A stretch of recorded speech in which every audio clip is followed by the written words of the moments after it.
Okay, let's unpack this. Imagine hearing this statistic. Nearly two-thirds of truck drivers in a recent Australian study said they battled fatigue while driving. Not just sometimes, but every single week, or even almost every day. Yeah. I mean, that's not just feeling a bit worn out, right? That sounds like a constant struggle. It's going to affect safety, sure, but also just your overall health Oh, massively. it's definitely a statistic that makes you pause. Welcome everyone to the deep dive. Right. We're here to take, complex research papers like this one we're diving into today from Monash University and really break them down, make them clear, practical insights for you. Yeah, cutting through the jargon. Exactly. Yeah. Get to what the science actually means in the real world. And speaking of real-world challenges and wellness, we should give a quick mention to Orium's Fit. Part of what they do is try to make health research more accessible. They get that people face unique hurdles staying healthy, especially in, well, demanding jobs like trucking. Absolutely. Their research blog is a good example. They simplify studies like this one, putting valuable info right in your hands. Good resource.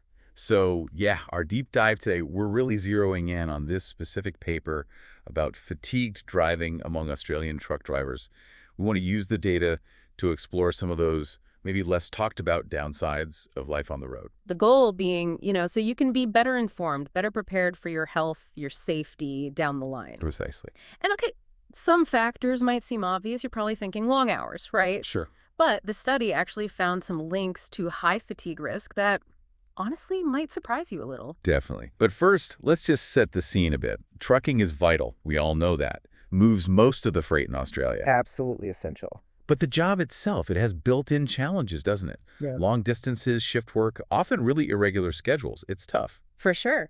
And didn't previous research already show that truck drivers, sort of as a group, tend to have poorer health outcomes compared to, say, the general population? That's right. Yeah, previous studies point that way. And that can create a vulnerability, to various health risks. Fatigue being a really major one. And we should be clear, fatigue here isn't just feeling a bit sleepy. No, not at all. This study talks about impacting critical driving abilities. We're talking judgment, reaction time, staying That's alert, actually crucial stuff. the really crucial stuff. And the paper actually mentions that driver fatigue is a big factor in crashes. Costs Australia something like $3 billion a year. Wow, $3 billion. So the stakes are high for everyone. Incredibly high. For the driver, for the public. Mm. So this specific study, factors associated with fatigue driving among Australian truck drivers, wanted to look beyond just road safety. Right. They wanted to examine a much broader picture: personal health, lifestyle, job demands, using data straight from drivers. How do they get that data? Surveys. Exactly. Yeah. It was what's called a cross-sectional study. Think of it like taking a snapshot at one point in time. They surveyed over 300 drivers and looked at which factors showed up alongside reported levels of fatigue. So it gives us correlations, what tends to go together. Gotcha. And who were the drivers in this snapshot? What were they like? Well, mostly male, which, Yeah. reflects the industry. Wide range of ages, lots of experience.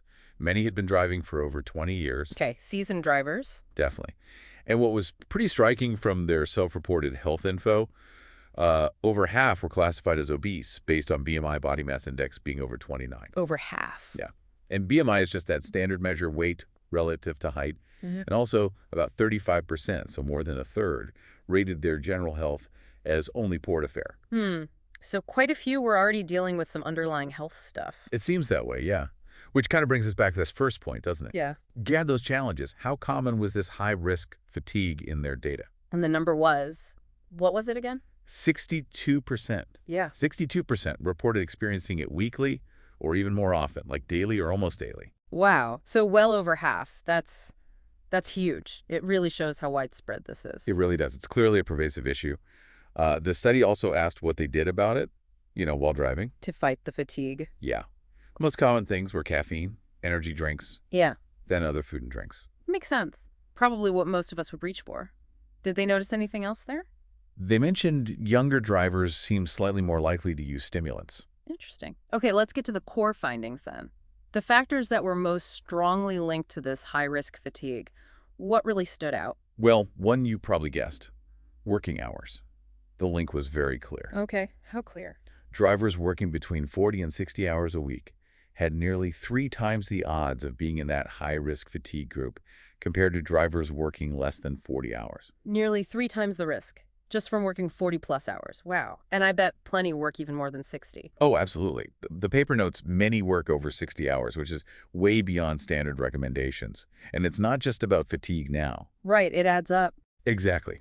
The study connects these long hours to broader long-term health problems, higher risk of obesity, diabetes, heart disease, even anxiety and depression. It's like a domino effect. So the long hours grind you down physically, mentally over time. It all feeds into fatigue. Okay, that makes sense. But you said there's something even more significant. Yes. By far the most significant factor in their analysis was poor sleep. Ah, sleep. Drivers reporting high-risk poor sleep, they had 7 times higher odds of being at high risk of fatigue driving. Hold on. 7 times, just based on sleep quality. To 7 times, yeah. The number is massive. Forget the hours for a minute. 7 times from sleep alone. Is that the real smoking gun here, according to this data? That's certainly what this data points to very strongly. It just hammers home how critical good sleep is. Sleep deprivation, as the study notes, it just wrecks those driving skills we talked about. Attention. Judge Reaction time, alertness, Yeah. it all plummets. It's absolutely fundamental. Okay, 7 times? That's a number you remember. Right? So hours and sleep may be somewhat intuitive, even if the scale is shocking, but you hinted at a surprise. What else was strongly linked? This is where it gets really interesting, and maybe not something people immediately think about. Loneliness. Loneliness. Yeah.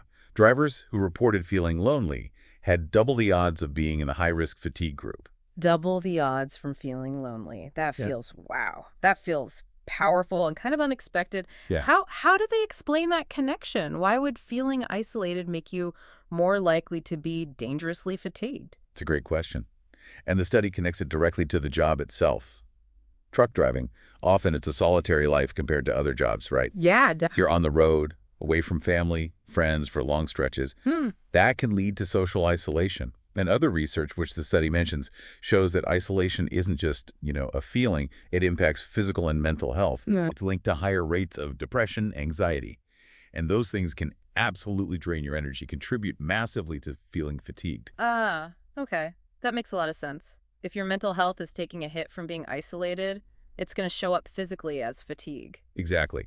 The study really emphasizes that social connections, support systems, they aren't just nice to have. They're crucial for a driver's overall health, their well-being, and, yeah, by extension, their safety on the road. That's a really powerful point. Social connection as a safety factor. Wow.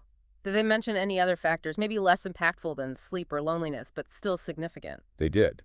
Things like moderate risk work tasks, Yeah. repetitive movements, maybe heavy lifting, exposure to noise or hazards that also nearly double the odds. Okay. And interestingly, braking regulations also double the odds. So maybe a link between general risk-taking behavior and fatigue. But yeah, the big 3 were those long hours, poor sleep, and that really strong link with loneliness. Understanding these connections, job, health, even social life, it seems so vital. And, it really highlights why brands like Orium's Fit are focusing on wellness and trying to make this complex info easier to grasp. Right.